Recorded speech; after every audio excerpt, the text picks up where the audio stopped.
Hello વિદ્યાર્થી મિત્રો, આપ સૌનું આપની આ યુટ્યુબ ચેનલ પર હાર્દિક સ્વાગત છે. તો આજે હું તમારા માટે લઈને આવી ગઈ છું ધોરણ 10 વિષય English unit 9 tune up O ટીન્સની વોકેબલરીના ક્વેશ્ચન V1 to V7ની સમજૂતી, તે પણ આપણી ઇંગ્લિશની નવી બુક પ્રમાણે. તે પહેલાં તમે જો આપણી ચેનલને લાઇક શેર અને સબસ્ક્રાઈબ ન કરી હોય તો જરૂરથી કરી દેજો. તો ચાલો આપણે વોકેબલરીના ક્વેશ્ચન V1 to V7ની સમજૂતી મેળવીએ. તો અહીં વોકેબલરીનો આપણો ફર્સ્ટ ક્વેશ્ચન છે, અનસ્ક્રેમ્બલ the letters in part A. Write the words in the brackets and match it with the description in part B. One is done for you. તો અહીં આપણને જે વર્ડ્સ આપ્યા છે પાર્ટ એમાં, તેમાં જે વર્ડ્સ છે એના લેટર્સ આપણે આડાવડી કરીને આપ્યા છે. તો આપણે તેને પ્રોપર ગોઠવીને એક વર્ડ બનાવવાનો છે અને તેનું મિનિંગ એટલે કે ડિસ્ક્રિપ્શન પાર્ટ બીમાંથી લેવાનું છે અને તેને મેચ કરવાનું છે. તો અહીં આપણને આ કરીને આપ્યું છે કે પહેલું છે ક્વેરી. તો ક્વેરીનો મિનિંગ થશે કે અ ક્વેશ્ચન. એના પછી સેકન્ડ આપણે બનાવીએ તો તેનો વર્ડ થશે ફ્રેન્સી. તો એનો મિનિંગ થાય કે એક્સ્ટ્રીમલી ઇમોશનલ વેવ. થર્ડ છે તે થશે ચેરિશ. તો એનો મિનિંગ થશે આપણી પાસે ટેન્ડ સમથિંગ લવિંગલી. એના પછી ફોર્થ છે એ થશે કે ટ્રિફલ. તો એનો મિનિંગ થશે thing that has a little value. Fifth છે તે થશે ડ્રોઝી. તો તેનો મિનિંગ થશે ફીલિંગ સ્લીપી. Sixth harmony. તો તેનો meaning the pleasing combination of related thing. એના પછી 7 છે audible, that can be heard easily. 8 retention. તો તેનો meaning ability to remember things. અને 9th છે પ્રીચ. તો તેનો મતલબ થશે try to persuade someone to do something. તો હવે એના પછીનો આપણો જે બીજો ક્વેશ્ચન છે તે છે કે describe whether the description show positive or negative characteristic. Underline 1 or 2 words which give you idea about positive or negative characteristic. તો અહીં આપણને આ જે બોક્સ છે તો ટેબલમાં આપણને કેટલાક સેન્ટેન્સીસ આપ્યા છે. તો એમાંથી આપણે જે મિનિંગ બતાવે છે કે જે પોઝિટિવ છે કાં તો નેગેટિવ છે એવા વર્ડ્સ એક કે બેની નીચે આપણે લીટી કરવાની છે અને તે પોઝિટિવ રિપ્રેઝન્ટ કરે છે કે નેગેટિવ તેને આપણે શો કરવાનું છે. તો અહીં આપણું પહેલું સેન્ટેન્સ છે કે C prepares a time table and works accordingly.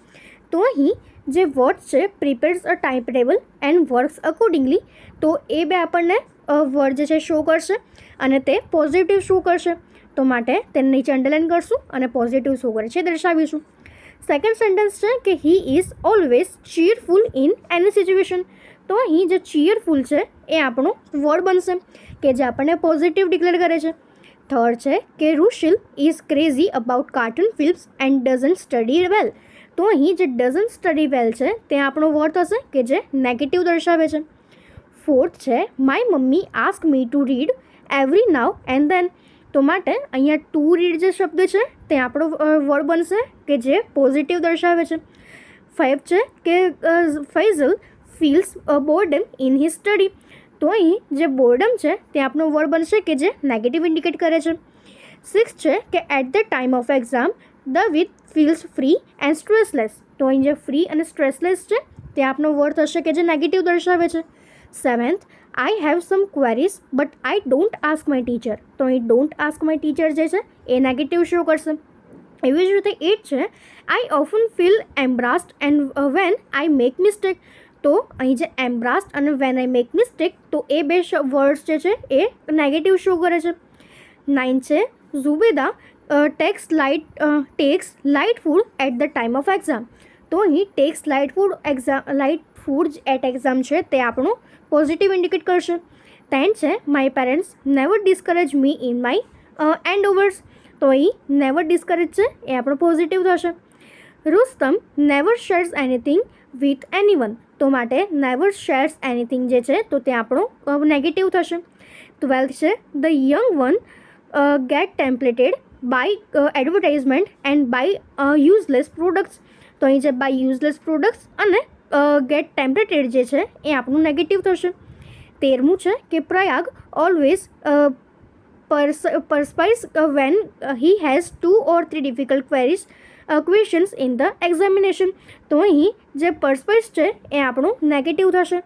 એના પછીનો આપણો 14th નંબરનો ક્વેશ્ચન છે કે Reena waste her time in respective of her parents advice. તો માટે અહીંયા જે વેસ્ટ હર ટાઈમ છે એ નેગેટિવ થશે.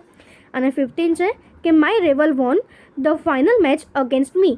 આઈ જોઈન ધ એપલ્સ. તો માટે અહીંયા જે આઈ જોઈન્ડ એક્ટલ્સ છે અને જે વોન છે એ પોઝિટિવ ઇન્ડિકેટ કરશે.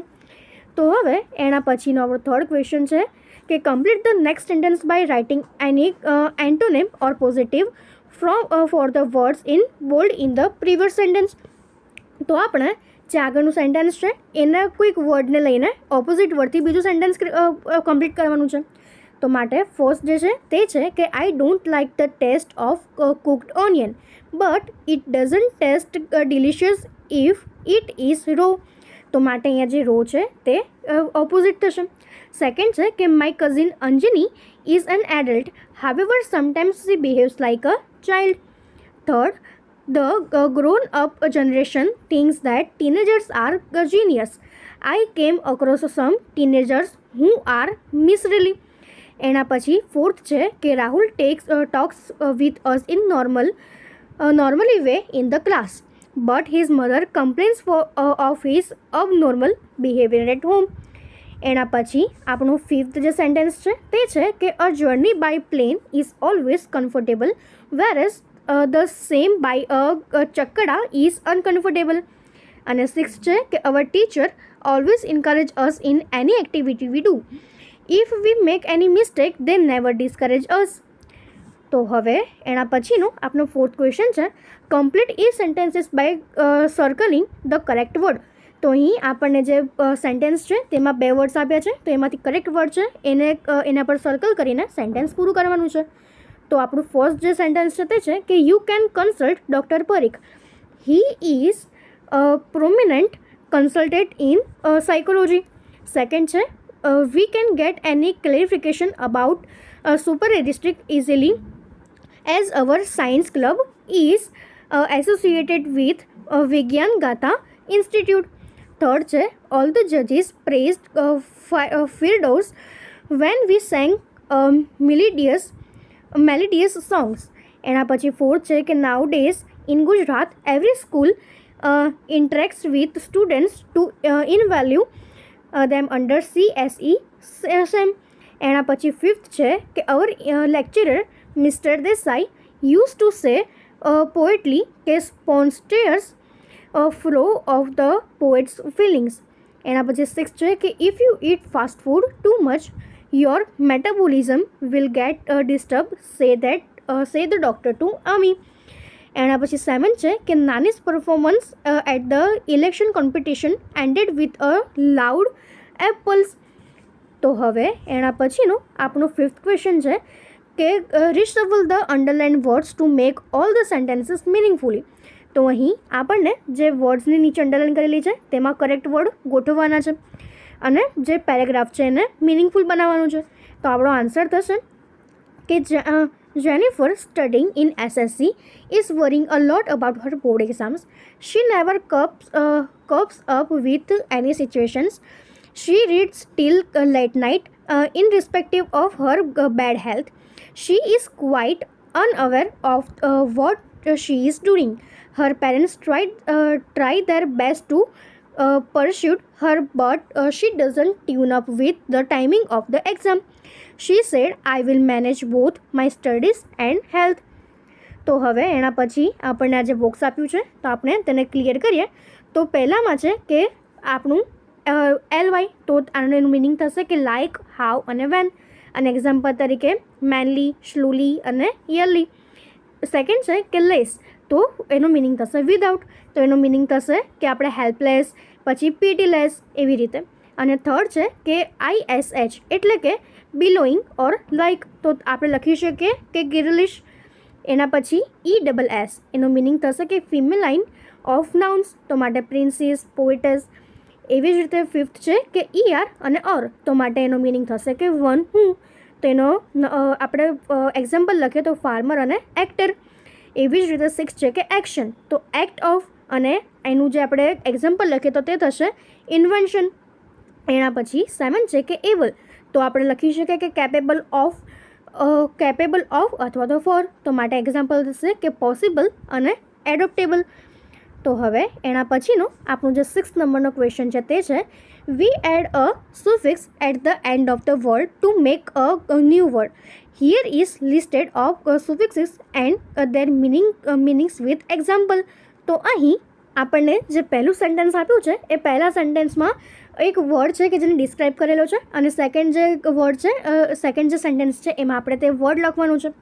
તો અહીં પહેલું આપણને આપ્યું છે કે ધો Aman is standard 10th he behaves like a child. તો અહીં આપણને આપ્યું છે કે બિહેવ્સ લાઇક અ ચાઇલ્ડ, તો તેનો મતલબ થાય કે ચાઇલ્ડિશ. તો માટે તેનું સેન્ટેન્સ પૂરું કરવા માટે વર્ડ થશે કે હી ઇઝ ચાઇલ્ડિશ. એના પછી સેકન્ડ છે કે Jenil sings very well. I think he will be a blank in future. તો અહીં આપણને કહ્યું છે કે સિંગ્સ વેરી વેલ, તો તે થશે સિંગર. તો માટે તે સેન્ટેન્સ પૂરું થશે કે I think he will be a singer in future. Third છે Popatlal is always thinking of blank of everything. તો માટે તે થશે આપણું કેન્સલેશન. એના પછી આપણું ફોર્થ છે કે I don't have time to read daily so I read some blank magazines on Sunday. તો માટે અહીંયા કહ્યું છે કે I don't have time to read daily, તો તે થશે વીકલી. એના પછી ફિફ્થ છે કે the manager glanced at the clock and left for home blank. તો તે થશે quietly. અને એના પછી 6 છે કે she is such an blank person that will be mixed with the staff there in a week. તો તે થશે adjustable. તો હવે એના પછીનો આપણું 7th નંબરનો ક્વેશ્ચન છે કે complete the sentences with the words given inside the square. Then complete the square with the such words. The first letter of each word is same as the letter of the word before. તો અહીં આપણને બુકમાં આ ક્વેશ્ચનની નીચે એક box જેવું આપ્યું છે કે જેમાં એક વર્ડ છે એના પછીનો જે લાસ્ટ લેટર છે તેના પરથી બીજો વર્ડ શરૂ કરવાનો છે અને એના પછીના જે સેન્ટેન્સ છે એને પૂર્ણ કરવાના છે.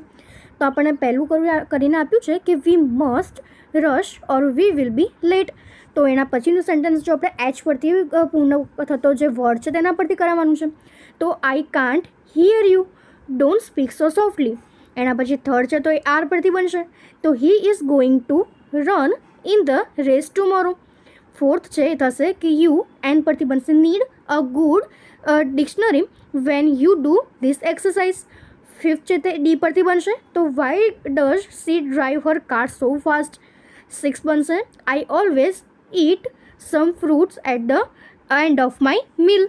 અને 7 છે તે થશે કે કેન યુ થ્રો ધ બોલ બેક ટુ ધોઝ બોયઝ. 8 છે they always wear the same clothes. 9th બનશે I read a newspaper every morning. 10th છે he says that they drink too much tea. એના પછીનું આપણું જે 11 છે તે છે કે I really don't know why the answer to your question. તેનો આન્સર બનશે કે I really don't know the answer of your question. એના પછી 12 છે કે she often has two wait if bus is late. And 13 છે કે they always travel by air when they go to Italy. તો આપણે આ રીતે તે પૂર્ણ કરી શકીએ છીએ. એના પછીનો આપણો જે 14 છે તે આપણી પાસે આપ્યો છે કે he is very funny, he always max me laugh. એના પછી 15 છે કે shall I help you to open the window. And 16 થશે કે which do you prefer Pepsi or Cola. તો માટે આ રીતે આપણે તે પૂર્ણ કરી શકીએ છીએ. તો અહીં આપણો આ જે વોકેબરીના ક્વેશ્ચન V1 to V7 છે પૂર્ણ થાય છે. જો તમને આમાં કોઈ પણ ડાઉટ હોય તો કોમેન્ટ સેક્શનમાં જરૂરથી જણાવજો અને આપની ચેનલને લાઇક શેર અને સબસ્ક્રાઈબ જરૂરથી કરી દેજો. Thank you.